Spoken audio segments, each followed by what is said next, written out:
Corona काल विच अपनी जान की परवाह ना करते हुए जिन्हां ने अपनी ड्यूटी नूं पूरी ईमानदारी नाल करके शहर की साफ सफाई रखी। अज उन्हां ही सफाई सैनिकां नाल हो रहा है वितकरा। कैंट बोर्ड के सफाई कर्मचारी अज राष्ट्रीय सफाई कर्मचारी संगठन के हैड ऑफिस पहुंचे अदिता मंग पत्र। हाँ जी भाजी, अज तुसीं राष्ट्रीय सफाई कर्मचारी संगठन दफ्तर पहुंचे हैं, की मैटर होया अज तक? मैटर सर, मैं विक्रम बत्रा सर, असी अपने कच्चियां च लगे हुए कैंटोनमेंट बोर्ड वालों। तो सर साड़ी पिछले ठेकेदार सीगे दहिया जी, उन्होंने साड़ी फरवरी तो मार्च की सैलरी रोकी हुई थी, जिसनों अज 4-5 महीने हो गए रुकी नूं।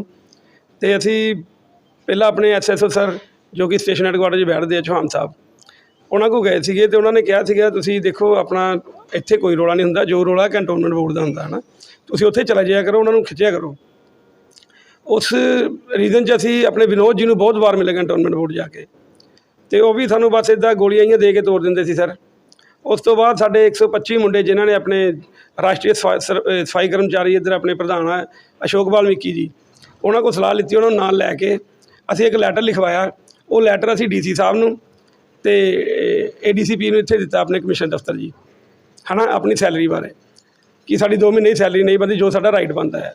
असी DC साहब ने भी कहा कि सर साड़ी जिद्दां इत्थे अवेलेबल फोटो खिंच ना खिंचो, सानू वो कढ़ दिंदे है। तो DC साहब कहते सी नहीं कढ़दे, कोई गल नहीं, है ना। उस तो बाद असी जान तो बाद असी सानू CO सर ने बुला लिया सी। उसी दिन CO सर कहते सी कि कोई इधर मैटर नहीं, तुहाडा राइट बनता है, तुसीं दे दिता। उन्होंने सानू रिटर्न 'च भी लिख के दिता, अपने साइन किए है कि मैं तुहाडी सैलरी पवाऊँगा। और बहुत अच्छे बंदे ने, उन्होंने जो किया ठीक किया, वो भी कहते सी तुहाडा राइट बनता है ना। उस तो दूसरे दिन बाद सानू साडे स्टेशन हैडकुआटर के हैगे आ कोई अपने एडम कमांडर साहब आ जी वालिया सर, उन्होंने उत्थों मुंडे साडा रिशभ हैगा आ, वो कहते सर कहते तुसीं नहीं नौकरी देना है ना। असीं उन्होंने पुछन लगे सर साडा कसूर की है, वो दसो। तो कहते नहीं सर ही दसणगे। असीं समझे शायद झूठ बोलते हैं। फिर असीं साडे अशोक वाल्मीकि जी नाल असीं तो बाहर ही खड़े थे, अशोक वाल्मीकि जी अंदर गए, वो कहते आउट कर दो, बस इन्होंने नहीं रखना। उन्होंने कोई कारण पूछा, कोई कारण नहीं दस रहे है, है ना, कोई रिटर्न च नहीं दे रहे हैं, क्यों कढ़ रहे हैं। साडी सिर्फ यही गलती है कि असीं अपने जिहड़ी 2 महीने तो साडी 4 महीने हो गए, साडी सैलरी रुकी हुई है, बस वही मंगी सी। असीं किसी के खिलाफ कुछ नहीं बोले, किसी को कोई माड़ा नहीं किया, ना कोई स्टेशन हैडकुआटर के खिलाफ माड़ा किया, ना कैंटोनमेंट बोर्ड के खिलाफ माड़ा किया। जो साडा राइट बनता सी लैटर दे के DC साहब को पेश हो सकते, उन्होंने को गए सी। बस साडा यही कसूर से DC साहब को गए, अपनी सैलरी मंगी है। उस करके उत्थे कोई हैगे आ 4 जिहड़े अपने सुपरवाइजर आ, सुशील सर आ, लालचंद जी आ, रिशभ आ, होर 2-3 जने हैगे आ, जिन्होंने उन्होंने कह खा के मेरे कल्ले का नाम उत्थों चकवा के फोटो चो, जे कि फोटो च असीं 7-8 जने हैगे, मेरे कल्ले का फोटो चो ना चकवा के मेरे कल्ले ते एक्शन लिता जा रहा है। ये मेरे साजिश हो रही है, प्लीज़ मेरा साथ दो, बस यही कहना सी मैं। सैलरी साडी 125 जने रुकी हुई सर, और सारे मुलाजम बैठे आ। उस दिन भी सारे मुलाजम थे, 125 के 125 जने आ। हुण भी उन्होंने यही मंग है, जे कढ़ना तुसीं सानू सारे 125 जने कढ़ो और उसका रीजन दसो। प्रशासन तो यही मंग है, सानू तंग ना किया जाए सर। सानू हफ्ता हो गया, असीं इदां ही दौड़ भज करते हैं सर। असीं अपनी ईमानदारी नाल काम करीदा, ना काम करते हुण असीं जदों कि जाईदा अपने काम ते अपनी फोटो खिच्ची दी, अपनी फिल्म बनाई दी है ना। वो सानू कारण दसन, सानू कढ़िया क्यों है कि साडा हक नहीं बनता, असीं अपनी सैलरी मंगी है, साडा हक नहीं है। जे साडा नहीं हक है तुसीं दसो, सानू तुहाडा हक नहीं बनता है, तुसीं गुलाम आ, असीं आप दे दिंदे, रिजाइन दे दिंदे, क्योंकि तुसीं गुलाम नहीं बन सकते। ये शायद सानू गुलाम समझते कि तुसीं गुलाम आ। पता की हुंदा सर, एक दिन का रीजन दसना हुंदा, तुसीं सानू रिटर्न च दो भी तैनूं इस करके कढ़िया, है ना। ये थोड़ी मतलब असीं कढ़ता असीं आर्मी असीं कढ़ता। आर्मी च तुसीं किसी लेडीज़ चक के लै जाओगे, असीं कहोगे असीं आर्मी च नहीं कढ़ना, चल। ये देश कानून साढ़े इत्थे हैगा, असीं लोकतंत्र च रहिंदे, किते असीं ये डिटेक्टरशिप च थोड़ी रहिंदे आ। ये डिटेक्टरशिप कर रहे हैं सर, है ना। इसलिए साडा सानूं इंसाफ दिलाया जाए, बस यही साडी मंग आ। असीं ना साडी किसी नाल दुश्मनी है सर, ना असीं किसी नूं गलत कहने हैं। असीं तां बस जो साडा हक बनता सी DC साहब को गए सीगे असीं, है ना। असीं हुण फिर DC साहब को जाना है, यही पुछण लई जाना सर कि सानू पहले दरवाजे ते कह दिंदे कि तुहाडे नाल ये चीज़ हो सकती, असीं मुड़ जाने सर। असीं गरीब बंदे, असीं कित्थे 11-12 हज़ार तनख्वाह, और चो भी छुट्टियां कट के सानू 9-10 मिलती है, कित्थे साडे बच्चे और अपने दा गुजारा करांगे जी। ये सानू भेज दिंदे उत्थों उठ के। जे इदां दी गल सी सर, तुसीं DCP सर नूं असीं साडा हक नहीं बनता जान दा, इन्हां नूं पुछो कि असीं किसी अगे राइट च किसी रिटर्न च दे नहीं सकते किसी नूं। जे असीं जाइए तो तुसीं कढ़ दोगे सानू, है ना। इसलिए असीं यही पुछण चाहते, सानू रिटर्न जो साडा कसूर की है, या तो रिटर्न 'च ये लिख के दे, जिन्नी वाल्मीकि कौम आ, जिन्ने तुसीं हैगे आ, तुसीं हले भी तुसीं गुलाम आ, तुसीं अपने पिछे झाड़ू बन लो, हले भी साडे मारो, जो इन्हां दे दिल 'च हैगा। मैं रिम्पी कल्याण राष्ट्रीय सफाई कर्मचारी संगठन जलंधर पंजाब म्यूनसिपल कारपोरेशन। ਅੱਜ ਕੰਟੋਨਮੈਂਟ ਬੋਰਡ ਤੋਂ ਸਾਡੇ ਅਸ਼ੋਕ ਵਾਲਮੀਕੀ ਜੀ ਦੇ ਨਾਲ ਇਹ 125 ਬੰਦੇ ਸਫਾਈ ਸੇਵਕ ਹੈ ਜੋ ਕਿ ਆਊਟਸੋਰਸ ਤੇ ਰੱਖੇ ਹੋਏ ਨੇ ਕਿਸੇ ਠੇਕੇਦਾਰੀ ਦੇ ਥਰੂ। ਇਹ ਇਕੱਠੇ ਹੋ ਕੇ ਆਏ ਆ ਕਿਉਂਕਿ ਇਹਨਾਂ ਨੂੰ 2 ਮਹੀਨੇ ਦੀ ਸੈਲਰੀ ਇਹਨਾਂ ਦੀ ਪੈਂਡਿੰਗ ਚੱਲ ਰਹੀ ਆ। ਉਹਨੂੰ ਪੈਂਡਿੰਗ ਨੂੰ ਵੀ 4 ਮਹੀਨੇ ਹੋ ਗਏ ਨੇ। 2 ਮਹੀਨੇ ਦੀ ਸੈਲਰੀ ਪੈਂਡਿੰਗ ਹੋਈ ਨੂੰ ਵੀ 4 ਮਹੀਨੇ ਹੋ ਗਏ ਆ। ਕਮ ਸੇ ਕਮ ਤੁਸੀਂ 6 ਮਹੀਨੇ ਲੇਟ ਲਾ ਲਓ।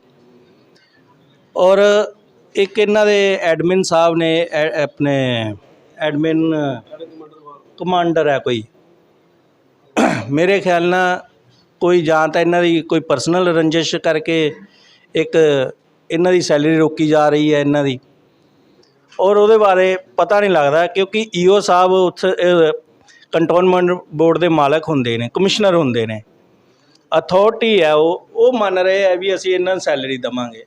ਪਰ ਐਡਮਿਨ ਕਮਾਂਡਰ ਜਿਹੜਾ ਇਹਨਾਂ ਦਾ ਹੈਗਾ ਉਹ ਪਤਾ ਨਹੀਂ ਕਿਉਂ ਵਿੱਚ ਇੱਦਾਂ ਦੀਆਂ ਰੋਕਥਾਮ ਕਰ ਰਿਹਾ ਹੈ, ਇਹਨਾਂ ਦੀ ਸੈਲਰੀ ਨਹੀਂ ਪੈਣ ਦੇ ਰਿਹਾ। ਸਾਡੀ ਈਓ ਸਾਹਿਬ ਅੱਗੇ ਬੇਨਤੀ ਹੈ ਕਿ ਉਹ ਮੁੱਖ ਹੈਗੇ ਆ ਉੱਥੇ ਦੇ ਦਫ਼ਤਰ ਦੇ ਮਾਲਕ ਨੇ, ਉਹ ਆਪਣੇ ਥਰੂ ਇਹਨਾਂ ਨੂੰ ਸੈਲਰੀ ਦੇ ਸਕਦੇ ਨੇ। ਐਡਮਿਨ ਕਮਾਂਡਰ ਅਗਰ ਇਹਨਾਂ ਦੀ ਐਬਸੈਂਟ ਕਿਤੇ ਸ਼ੋਅ ਕਰਦਾ ਆ ਫਿਰ ਤਾਂ ਇਹਨਾਂ ਦੀ ਸੈਲਰੀ ਰੋਕੀ ਜਾ ਸਕਦੀ ਹੈ। ਪਰ ਇਹਨਾਂ ਨੇ ਕਿੱਦਾਂ ਕਿਉਂ ਕੀਤਾ ਜਾਵੇ ਇਹ ਤਾਂ ਐਡਮਿਨ ਕਮਾਂਡਰ ਦੱਸ ਸਕਦਾ ਨਾ ਵੀ ਕੀ ਉਹਦੀ ਰੰਜਿਸ਼ ਇਹਨਾਂ ਨਾਲ ਚੱਲ ਰਹੀ ਹੈ। ਜਿਹੜੇ ਇਹਨਾਂ ਨੇ ਬੰਦਿਆਂ ਦੇ ਨਾਮ ਲਏ ਉਹਨਾਂ ਦਾ ਕੀ ਇਹਨਾਂ ਦਾ ਰੰਜਿਸ਼ ਹੈ? ਇਹਨਾਂ ਦੀ ਕਿਸੇ ਦੀ ਕੋਈ ਦੁਸ਼ਮਣੀ ਨਹੀਂ ਗੀ। ਇਹ ਵਿਚਾਰੇ ਸਫਾਈ ਸੇਵਕ ਹੈ, ਆਪਣੇ ਘਰੋਂ 6 ਵਜੇ ਨਿਕਲਦੇ ਨੇ, 8 10 11 ਵਜੇ ਤੱਕ ਕੰਮ ਕਰਦੇ ਨੇ ਇੰਨੀ ਭਰ ਗਰਮੀ ਦੇ ਵਿੱਚ। ਭਰ ਗਰਮੀ 'ਚ ਗੰਦਗੀ 'ਚ ਕੰਮ ਕਰਨ ਦੇ ਬਾਵਜੂਦ ਵੀ ਇਹਨਾਂ ਨੂੰ ਸੈਲਰੀ ਨਹੀਂ ਮਿਲਦੀ। ਅਤੇ ਇਹਦਾ ਆਪਣੇ ਜ਼ਿੰਮੇਵਾਰ ਕੌਣ ਹੈ? ਉਹ ਈਓ ਸਾਹਿਬ ਨੇ ਜਾਂ ਉਹ ਐਡਮਿਨ ਕਮਾਂਡਰ ਹੈ ਜਿਹੜਾ ਇਹਨਾਂ ਕੋਲ ਕੰਮ ਲੈ ਰਿਹਾ। ਇਹਨਾਂ ਦੀ ਸੈਲਰੀ ਕਿੰਨੀ ਹੈ ਤੇ ਕਿੰਨੇ ਸਮੇਂ ਤੋਂ ਰੁਕੀ ਹੋਈ ਇਹਨਾਂ ਦੀ?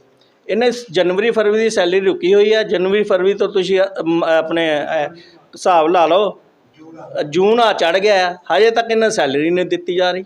ਇਹ ਅੱਜ ਸੰਗਠਨ ਪੂਰੀ ਜਿਹੜੀ ਯੂਨਿਟ ਤੁਹਾਡੇ ਕੋਲ ਪਹੁੰਚੀ ਹੈ, ਤੁਸੀਂ ਕੀ ਇਹਨਾਂ ਨੂੰ?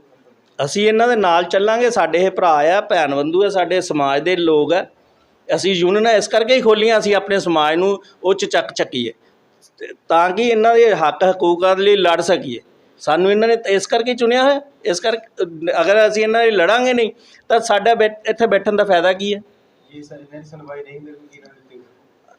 ਅਸੀਂ ਅੱਜ ਡੀਸੀ ਸਾਹਿਬ ਨੂੰ ਮੈਮੋਰੰਡਮ ਦਿੱਤਾ ਆ, ਉਹਦੇ ਵਿੱਚ ਅਸੀਂ ਧਰਨਾ ਪ੍ਰਦਰਸ਼ਨ ਦਾ ਉਹਨਾਂ ਲਈ ਲਿਖਿਆ ਗਿਆ ਆ। ਅਗਰ ਨਹੀਂ ਕੁਛ ਹੋਇਆ ਤਾਂ ਫਿਰ ਧਰਨਾ ਪ੍ਰਦਰਸ਼ਨ ਤੇਜ਼ ਕੀਤਾ ਜਾਊਗਾ। ਇਹ ਬਤਾ ਜਿਹੜਾ ਪਹਿਲਾਂ ਵੀ ਸੀ ਇਹਨਾਂ ਨੇ ਕੀਤਾ ਸੀ, ਟੈਸਟ ਕੀਤਾ ਜੀ, ਇਹ ਉਹੀ ਚੀਜ਼ ਹੈ, ਇਹ ਉਹੀ ਸੈਲਰੀ ਵਾਸਤੇ ਹੀ ਹੈ। ਹਾਂ, ਪਹਿਲਾਂ ਵੀ ਇਹਦਾ ਹੱਲ ਨਿਕਲਿਆ, ਦੁਬਾਰਾ ਫੇਰ ਉਹੀ ਚੀਜ਼ ਦੇ ਦੁਬਾਰਾ। ਪਹਿਲਾਂ ਇਹ ਆਪਣੇ ਲੈਵਲ ਤੇ ਲੜਦੇ ਰਹੇ ਆ, ਇਕੱਲੇ ਵਿੱਚ ਸ਼ਾਇਦ ਸਾਡੀ ਸੁਣਵਾਈ ਹੋ ਜਾਵੇ। ਅਫਸਰਾਂ ਨੇ ਜਾਂ ਈਓ ਸਾਹਿਬ ਨੇ ਜਾਂ ਇਹਨਾਂ ਦੇ ਕੋਈ ਵੀ ਜਿਹੜਾ ਇਹਨਾਂ ਦੇ ਹਾਇਰੀ ਉਹਦੀ ਚੈੱਕ ਕਰਦੇ ਨੇ ਜਾਂ ਲਾਉਂਦੇ ਨੇ ਅਫਸਰ ਜੋ ਵੀ ਇਹਨਾਂ ਦੇ, ਉਹਨਾਂ ਨੇ ਨਹੀਂ ਇਹਨਾਂ ਦੀ ਸੁਣਵਾਈ ਕੀਤੀ। ਇਸ ਕਰਕੇ ਇਹਨਾਂ ਦਾ ਮਜਬੂਰਨ ਇੱਥੇ ਰਾਸ਼ਟਰੀ ਸਫਾਈ ਕਰਮਚਾਰੀ ਸੰਗਠਨ ਕੋਲ ਆਉਣਾ ਪਿਆ। मेरा नाम अशोक वाल्मीकि है जी और हाँ एडम कमांडर ਨੂੰ ਮਿਲਣ ਗਏ ਸੀ ਜੀ। ਉਹਨਾਂ ਦਾ ਜਵਾਬ ਜਿਹੜਾ ਮੈਂ ਦੱਸਦਾ ਹੈ। ਰਾਸ਼ਟਰੀ ਸਫਾਈ ਕਰਮਚਾਰੀ ਸੰਗਠਨ ਜਲੰਧਰ ਪੰਜਾਬ ਭਾਰਤ ਦਾ ਮਹਾਸਚਿਵ ਹੈ ਮੈਂ। ਤਾਂ ਮੇਰੇ ਕੋਲ ਮਤਲਬ ਜਿਹੜੇ ਪਰਸਨਲੀ ਤੌਰ ਤੇ 125 ਸਫਾਈ ਕਰਮਚਾਰੀ ਜਿਹੜੇ ਕੰਟੋਨਮੈਂਟ ਬੋਰਡ ਨੇ ਭਰਤੀ ਕੀਤੇ F9 ਵਾਸਤੇ। F9 ਇੱਕ ਕੋਡ ਵਰਡ ਹੈ ਜਿਹੜਾ ਸਟੇਸ਼ਨ ਹੈਡਕੁਆਟਰ ਲਈ ਯੂਜ਼ ਕੀਤਾ ਜਾਂਦਾ ਸਫਾਈ ਕਰਮਚਾਰੀਆਂ ਦਾ।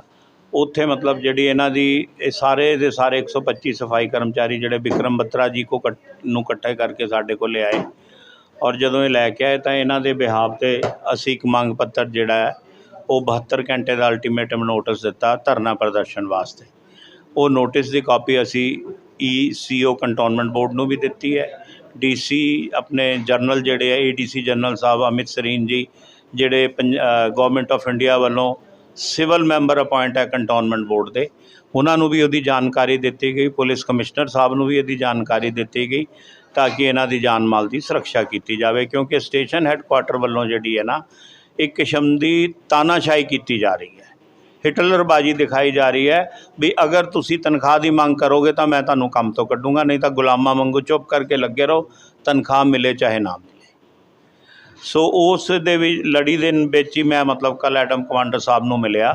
ਐਡਮ ਕਮਾਂਡਰ ਸਾਹਿਬ ਨੇ ਮੈਨੂੰ ਕਲੀਅਰ ਇੱਕ ਗੱਲ ਕਹੀ, ਕਹਿੰਦੇ ਅਸ਼ੋਕ ਜੀ ਵੀ ਮੈਂ ਸਾਰੀਆਂ ਗੱਲਾਂ ਨਾਲ ਸਹਿਮਤ ਹਾਂ, पर ये बंदे अपनी तनख्वाह का राइट मंगण वास्ते अखबार च क्यों गए, ADC जलंधर को क्यों गए? कहता इन्हों ने ये मतलब कसूर किया है, जुर्म किया है भी जी इन्हों पिछले 2 महीने दी तनख्वाह 6 महीनों तो नहीं मिल रही, उसकी मंग इन्होंने क्यों की?